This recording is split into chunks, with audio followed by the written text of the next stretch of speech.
Guys, panoorin natin tong video ni Michael Jordan at Kobe Bryant, no.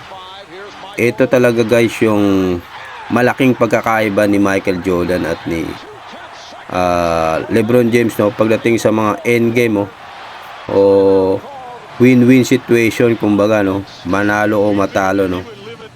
So since sila yung mga leader ng team, no, sila yung talagang magdadala sa team, no.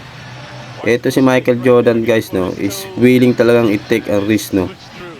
Manalo matalo, no. Siya talaga ang titira sa last shot, no, pag mga ganyang sitwasyon, no. Kaya kita nyo naman guys sa unang video na to guys, no. Sinapalaran ni Jordan yan, no. Basta matalo manalo is kailangan niya ma-shoot siya, no. Dahil sa kanyang skill na yan guys, no, hindi niya ipinilit i-drive, no.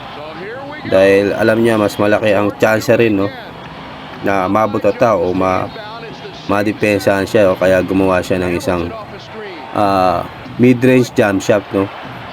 Ito rin guys sa pangalawang video guys, no, against San Marion, no. Kung nakita nyo guys, no, is talagang yun din yung pangalawang ginawa ni Jordan, no, mid-range shot din, no. Hindi niya yan to pinilit, no, para makapuntos sa ilalim, no. Itong edad niya ngayon guys is parehas lang nung edad niya kay LeBron, no, nung naglalaro siya sa Wizards, no.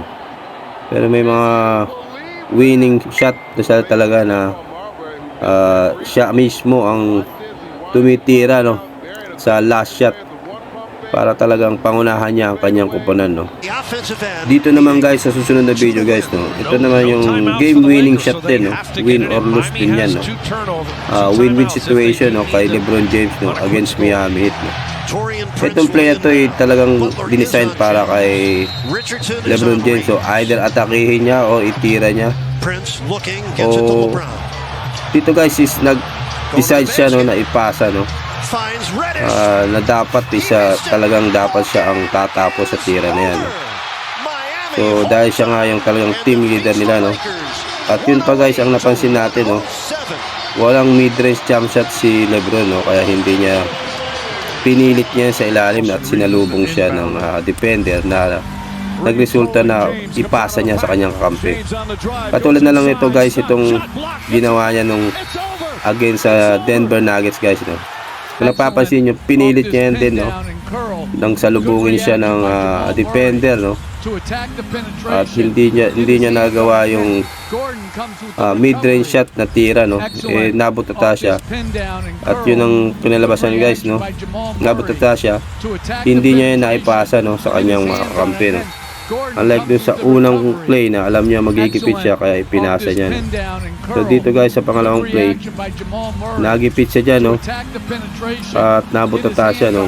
Kung meron din sana siyang skill katulad ni Michael Jordan na anytime pwedeng mag mid-range shot pag alam niya ang gipit, no, magagawa niya sanang maipanalo ang kanyang kupunan. So yun lang guys, thank you.